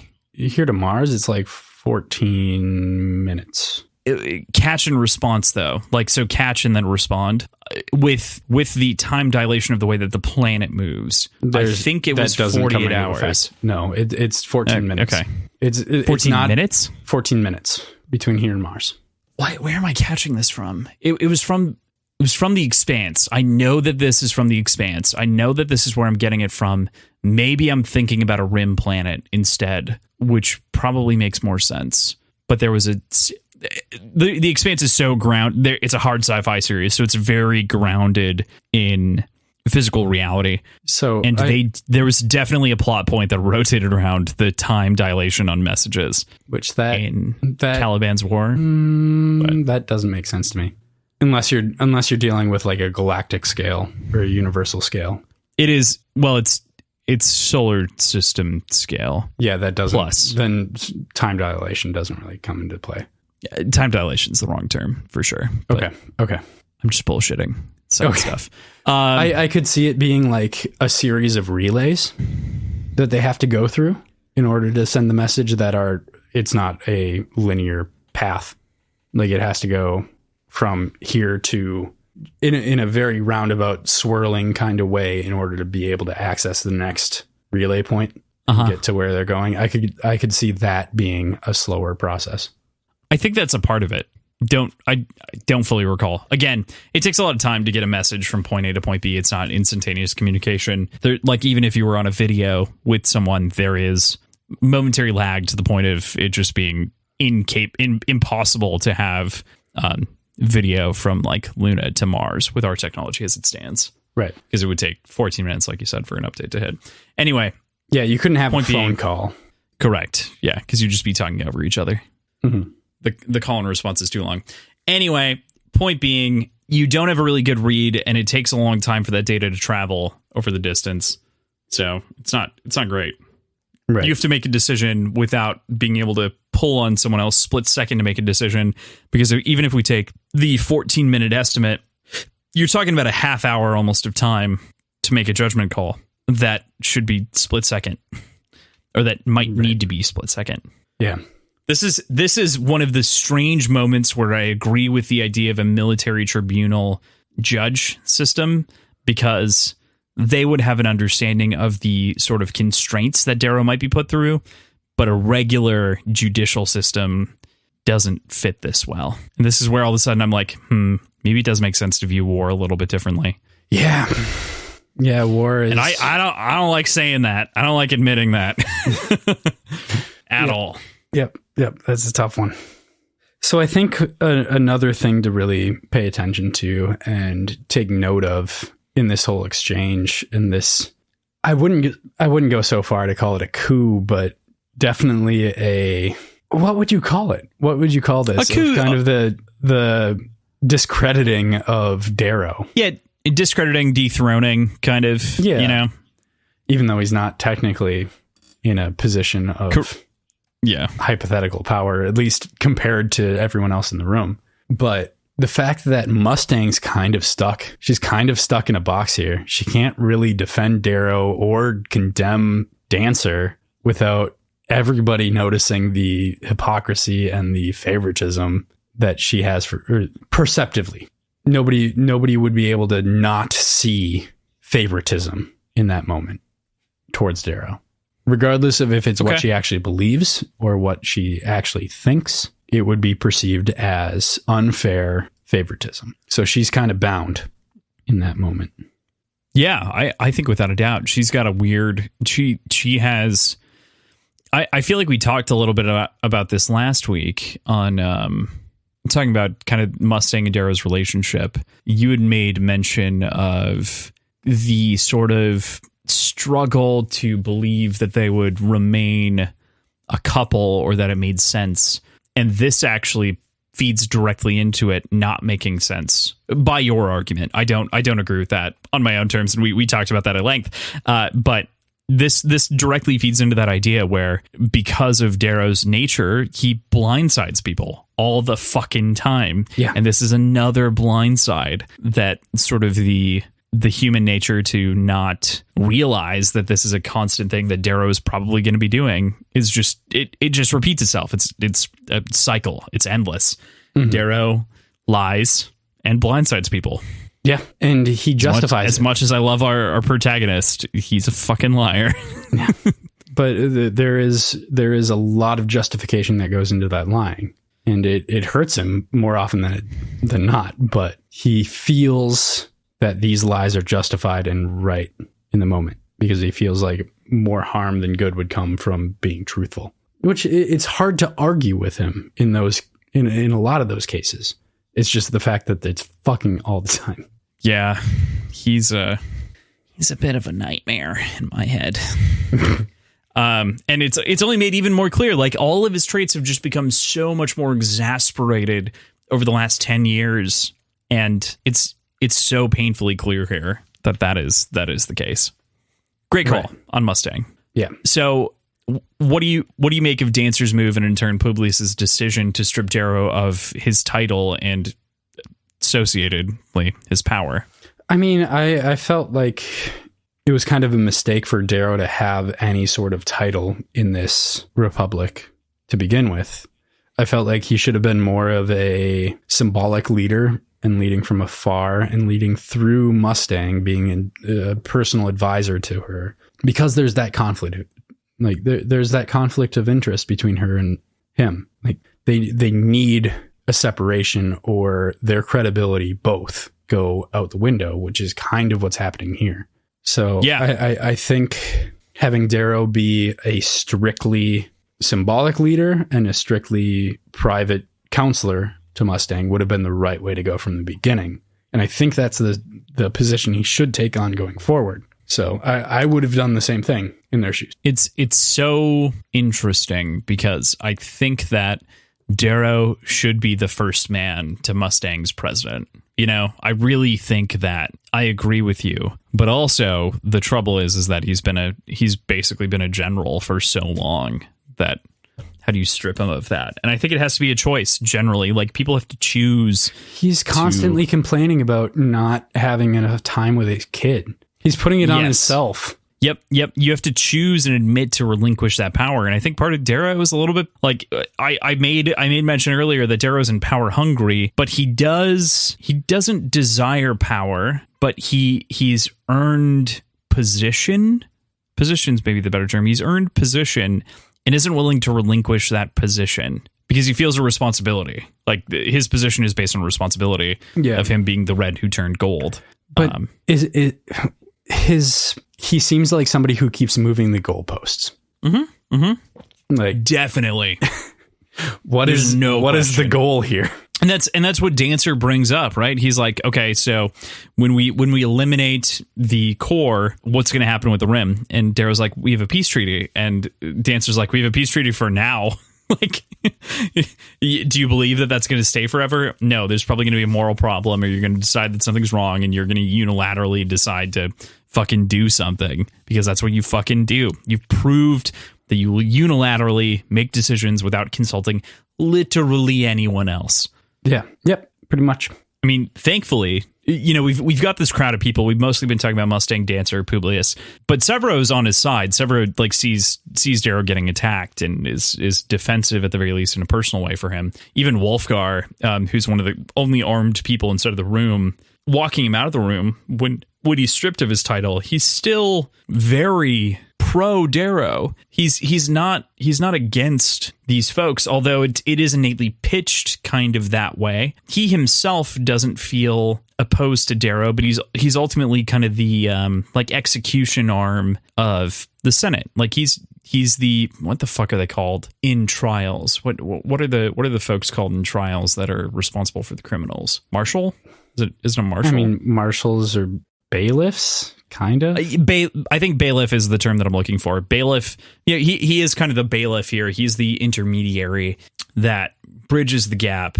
But ultimately, he's still like mentally on Darrow and Severo's side. He's not against them. He just has to kind of do his job. And to me, that's just kind of unfortunate. Severo reads it as aggressive, you know. Well, like Severo reads everything as aggressive and bad. True. Yeah. Darrow walks out of the room, of course, with a renewed cause and absolutely infernal anger. He is just on fucking fire. And as we mentioned before, Darrow, chill the fuck out, dude. You can spend time with your kid. The man says, all I know is war, and he is right. In my heart, I know my enemy. I know his mettle. I know his cruelty. And I know this war will not end with the politicians smiling at each other across the table. It will only end as it began, with blood. And, you know, I mean, the shitty part about all of this is that both sides are totally correct. And I hate saying that. You hate saying both sides are correct. But Darrow's not wrong about the enemy here. It's not going to be over in a generation. The Golds will come again and blah, blah, blah. They'll try again. They'll repress an entire generation underneath them. It'll be a whole problem from the society. But also, Dancer's right that Darrow totally overstepped. Completely. And I think it's hard to argue otherwise. I think it's impossible to argue otherwise. Strictly, yes, he did. He overstepped. My question is why didn't, with this plan to remove Darrow from his position, why didn't they immediately appoint someone else? That feels like the most logical thing to have a successor in line to talk about here. I would guess that's the next conversation. Sure. Because I bet it's probably not necessarily everybody, but a lot of, I would bet every color or every faction or every group or however they have it separated within the Republic. I bet they all have an opportunity to put forward a candidate. Okay.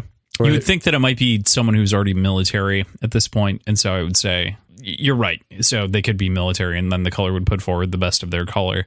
The only two people we've really gotten military-wise that aren't Golds are Harnassus and Orion. Harnassus has only been mentioned a couple of times in Iron Gold so far, but so this chapter ends with a quick note where Darrow and Severo are, of course, chatting back and forth, and Severo summons the Howlers for whatever's going to happen next.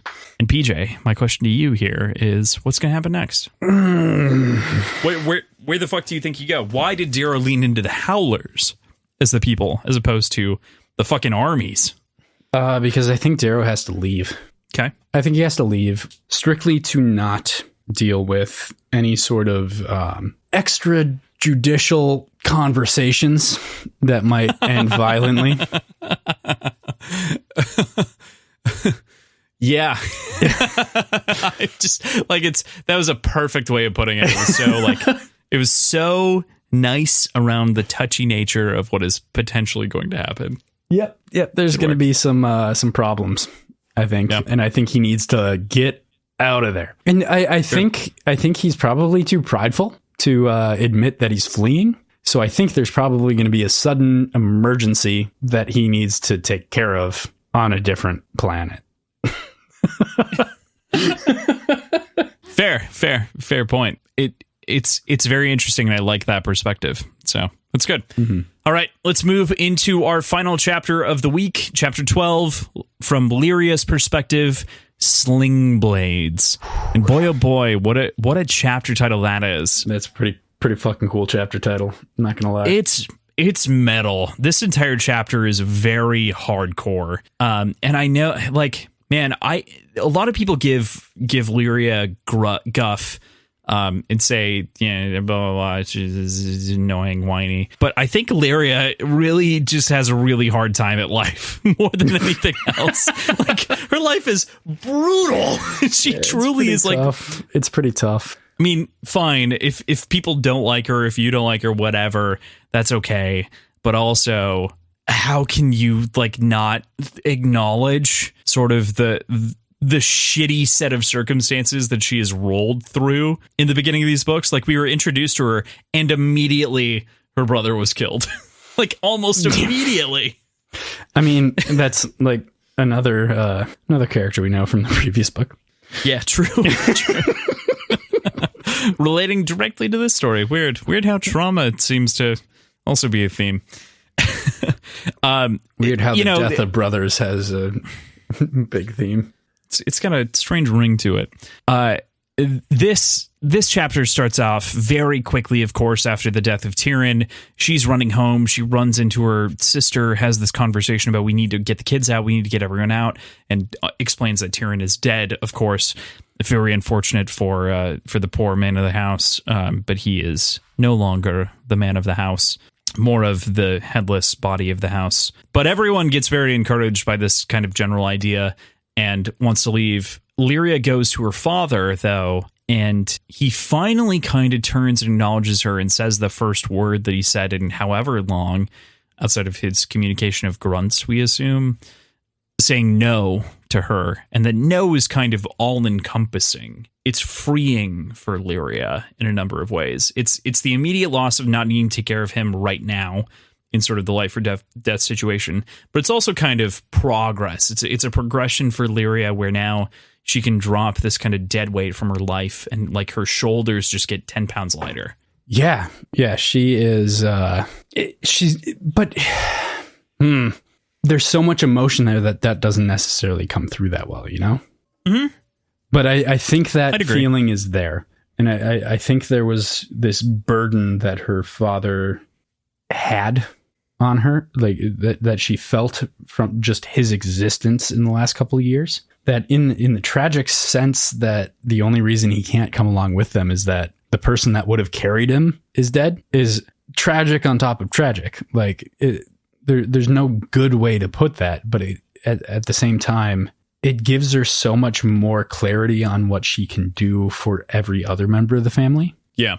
Which I guess is probably the most important part here. Yeah, it does. It gives the immediate relief, of course, where it's like, okay, now I can take care of the other nephews and nieces. It's tough because there's an obvious like pain to letting go of her father, but also there's this lightness, and you can also feel kind of the rush of the other, like the nieces and nephews, Khan, I think in particular, running to Pa or Grandpa and trying to like give him like a last goodbye and a hug, and sort of the emotional wherewithal of letting someone go like that. And you also kind of get this like weird generational thing. I have an incredibly emotional relationship with this part because I had a very different separation from one of my grandfathers that passed away that matched kind of a lot of this emotional timbre. And my siblings barely remember it, but they reacted emotionally in the moment in the same kind of way. I was just old enough to remember it, and I was there mentally and they weren't. And so I remember kind of the same sort of pleading, and it felt similar, not in the way that like Lyria has this emotional distance from her father or grandfather because he's a piece of shit, or father because he's a piece of shit, but it just, I don't know, it resonates with me every time when I read it, and it hits a particular note. I think she kind of leans into her disdain for his disposition, I guess. Yeah, pretty heavily. Like she is not happy about her father's state, but I think that's just kind of how she's dealing with it in the moment, and having that really kind of come to a head and be no, I'm not going with you, as the only words I've said in the last several years. I can't imagine what emotions are actually washing over her in this moment. Even more shockingly, can you think about the emotions that are washing over him in this moment? Honestly, I think that's honestly, I took it as that he was truly in like a semi-vegetative state, not necessarily completely mentally vegetative, but emotionally. And it seemed like he was, this is a very strongly emotionally charged decision that has to be made. And I'm going to make the most logical one, in that if I go with you, all of you will die. So I'm just going to say no and let you guys go without me. That's kind of that's kind of the way I understood his decision making. I don't know if that's the right read on it. No, I can weigh that appropriately, and I think that I agree with that. I think that the sort of emotionally stunted kind of point of view makes a lot of sense. I was just curious as to what you thought was running through his mind on the character side of things. But yeah, good call. There's of course very little time here. Lyria makes a run to the hospital to get Liam, while Ava gets her children together to make a run for it. They're going to all meet up at a boat that they can take away to escape here. They agree to meet at the watchtower first, though. That's going to be their kind of union spot, and then they're going to head forward from there. After getting Liam from the hospital, Lyria hurries back, evading the Red Hand, getting called to Gamma, having number of people chase her, people shouting and kind of trying to redirect the fire towards her. But the Red Hand is just fucking cleaving through this camp like a sushi knife through paper. Yeah, they are cutting through. It's a clean cut. And the biggest thing that I'm curious about right now is the whole Gamma thing. Because clearly, not clearly, but I think we're kind of led to believe that there is this discrimination against Gamma because Darrow kind of hated Gamma. But I don't think that's the case. I think it's something a little bit more sinister. Sinister is probably the wrong word, but more like what we were facing with Alia, and what was kind of alluded to a few times, in that there are certain sects of low colors that are kind of intentionally treated differently than the rest of the groups. And Gamma was clearly one of those, being the automatic winners of the laurel every time. So I'm curious what the actual collusion and what the historical reason for this outburst is. To me, it doesn't read quite that immediate. I feel like the reason for the collusion is more just the sort of, as you mentioned, it's more in lines with the Alia bit, where these are the people that were chosen. These are the chosen slaves, more than anything else, to me. And Harmony knows that and is directing the Red Hand as such to extract that same revenge, because they're obviously like-minded thinkers. Mm-hmm. So Harmony is the Red Hand. I didn't connect a dot there, did I? I don't feel like I connected a dot. It hasn't been explicitly stated, but we know from it was implied from the first chunk with the scarred, like burned faced lady. I'm still leaning on the implication, but obviously it's Harmony that's there in that scene, as we discussed previously. Yeah, I'm leaning on the implication that she's leading the thing, but not like it's a different name than the thing that she led before. Correct. She led the Red Legion before. She led the Red Legion. Red Legion. Yeah. Fair enough. Okay. So the sling blade moment where the forest is baring its teeth, to me, on this read, was so visceral. I could just imagine those like curved blades like poking out of the trees up and down and just like shining against the subtle moonlight and just consuming the folks that were evading the camp, cutting them all down in this kind of brutal killing field. Just fuck, for whatever reason, I kind of feel like I neglected this chapter in my first couple of read-throughs, and this time in particular, there's just so much visceral personal pain and feelings, and then you get this meta moment that just harkens back, especially considering the sling blade has been the symbol of rebellion, the symbol of virtue, of valiance, of trying to do the right thing, and then to see the literal embodiment of that wielded as a cudgel, a blunt instrument by the Red Hand to extract vengeance in a different way is just so fucking awful. Yeah, certainly. Ugh. Yeah, it's pretty brutal. God, that cuts me deep. In terms of the sort of symbology, of course, it's fuck. So to end the chapter and the week kind of discussion, Lyria and Liam are doing okay. They're hiding still, panicking, but more in control. Lyria keeps Liam calm with chocolate, of course, as she saved his chocolate from earlier, like we talked about last week. But then she smells fire. And that's it. That's where we end the week. Yep. That's chocolate. Chocolate's all we get to think about for the rest of the week. We started the chapter with chocolate and we ended. We started the chapter with the chocolate drink and we ended the chapter with chocolate. Chocolate's new theme for the series. All I'm saying is chocolate. All I'm saying is chocolate. Chocolate made by cooks. Made by cooks. So that's where we end for the week. But this week we are actually bringing back PJ's predictions. We talked about a couple through the show, but we'll reiterate the few that we've talked about. So, PJ, what moves is Darrow making next? Fleeing. I think he's fleeing with the Howlers. I think it'll be masked as like a military movement that I have to go now. And I don't have time to send my replacement that you haven't voted for yet. So I gotta fucking go. But it's just him fleeing. That's my guess. It's a good guess. All right. I don't think he'll believe. I don't think he'll even. I don't think even himself will call it fleeing. I think Severo will come up with like a fake emergency that will get him to leave. Okay. I don't think he would flee himself, but I think he would follow the Howlers to something pressing. Okay. Okay. I mean, you don't call the Howlers unless you really need them, right? Right. They're kind of the close to chest guards. Okay. Yeah. Cool.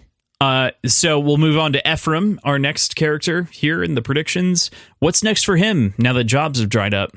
We don't know that jobs have dried up. We know that his singular employer has called it quits, but there are more employers, and maybe they're going to be a little bit more dangerous, a little bit more seedy. Maybe pay will be a little bit of a cut, but there's always going to be demand for something, like for somebody with his skill set and a team with their skill set. Like, they're going to get jobs. It just might not be as cushy. If you want to call that job cushy, which it seemed comparatively cushy. Huh. Interesting. Like, yes, hard. Difficult, but not seedy. Right. Fair. Okay. My name is Ephraim, and I have a very particular set of skills. And that is what I'm being used for instead of the story. So the next question that relates to Ephraim, though, is who was the mysterious benefactor? Who do you think was the mysterious benefactor? I think it's Mustang. Huh. Okay. I don't know. I think I would genuinely surprise myself if I was right, but I think it'd be a really cool resolution if it ends up being Mustang. Fair. So, Lyria, what's burning? What's burning here in the scene with Lyria? Her escape vehicle, which is a boat. Yep, I think it's her escape vehicle. I think she's got to suddenly find a different way out. Okay. Right. My singular hint to you for next week is that we do immediately start with Lyria. So we will potentially resolve this quandary. But yeah, I figured. Yeah, I got to end on the cliffhanger. The way that Pierce writes this is actually pretty smart. He typically does 2 chapters per perspective, and kind of like gives you one as an intro and then gives you one as the cliffhanger. Then he kind of beats it along in a way that works really well for our podcast. So. Fair. Who was the girl that Lysander rescued, and why was she heading to that known asteroid that we discussed? S1988. So this is truly haunting me. I know I mentioned she's younger than Lysander. We know that. Okay. Or she is perceived as younger than Lysander. I think. Oh, but she's peerless. Correct. Shit. Okay. I've got to work through this right now. She's a peerless guard. She looks to be younger than Lysander. The last peerless guard was probably 18 when Lysander was 10. So they're 28 right now. Okay, important clarification. Agree with you. I just want to draw the line a little bit. So if the rebellion happened, that means the Institute on Mars, Luna, and Earth have probably not had classes. However, there are institutes that we've talked about before that exist in the Rim and the Core. So just to kind of give you a little bit of like guiding info to help. That's with very helpful. That's a very helpful thing to say. Okay, so it's somebody from one of those planets. Okay, and I assume because this is a drama series, this is the daughter of somebody that we know. Okay. Fair. I mean, okay. Like this is related to somebody that we know. It's not somebody we know yet, but it is the daughter of somebody very close, either positively or negatively to Darrow. Okay, cool. Yep. I can dig that prediction. Sounds like a good time. Mm-hmm. All right. Any other predictions? Anything else you want to say about the reading this week outside of the fact that you love Iron Gold? I do. I'm really I'm falling in love with this book. But you're a butt, and that's all I have to say. Yes, I did leave you with 2-3 cliffhangers. Yeah. There's a cliffhanger with Lysander. There's a cliffhanger with Lyria. In general, you're a butt. Okay, fine. I actually wrote in our notes. I don't know if you've looked at this yet, but since we started recording, I wrote you're a butt note. YER, you're a butt. I my answer to that question. Yeah, you did give it the 2 T's, so I'm pleased. Yeah. All told, good work. Proud of this episode. So next week we will be reading through chapter 18. For everyone that is going to be through chapter 18 up until chapter 19, I swear to God, I've triple checked this. I'm so scared of messing this up ever again. Tim Olson is working diligently this weekend on making sure the calendar works. I said that last episode. I cut it out, but he got sidetracked. It's the plan. The calendar is happening soon. I promise. I promise. How long have we been talking about this internally and externally? This is why I said we should just share the Excel document and lock it. But here we are. So bad, though. But it's easy. So anyway, regardless, next week, chapter 18. Yes. So that's where we'll leave you for the week. Continue to recommend us to any friends who you think might like the show, friends, family, everything like that. Leave us a review on Apple Podcasts, as Erin has mentioned many times on our show, the one time that she was there. 5 stars only. Especially if you appreciate the show. It's a huge deal to us to leave us and write us a review. We've got a couple that have came in, and we're very psyched for all of those. We've got a ton of you that subscribe to the show that we love. It's tough because, Spotify is our kind of number one platform, and you can't leave reviews. And so I know that this is just totally lost on you, and you've done everything, and you're advocating for us. We love all the interaction too, though, on social media. Share anything and everything that you love about Red Rising with us on Words Whiskey Pod at both Twitter and Instagram. Those are going to be great places. I will mostly chat with you because I have to make sure that they aren't spoilers so they don't hit PJ. But if they aren't spoilers, I do share it with PJ, and he interacts with plenty of people as well. So sometimes I jump in without Crossland knowing too. And true. It's fun sowing a little bit of chaos because I'll like interject a little comment here and there, and it'll be in the middle of a conversation Crossland's having, and I find it funny. Yeah, all of a sudden we're both talking in the same thread to one person, and it seems like we're two very different personalities at the moment. So it's pretty funny. Yeah, it's true. So those are the primary things. Beyond that, go to our website. You can actually sign up for a newsletter on our website, of which I am actually now starting to prepare. So if you want to get more information about the show or anything like that, feel free to sign up on our website, which is both linked in the description as well as available at wordsandwhiskey.show. Crossland, we have not. I didn't know about this newsletter thing yet.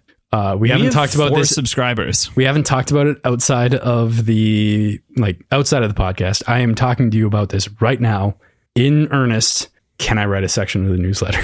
Why not? There's no reason why not to.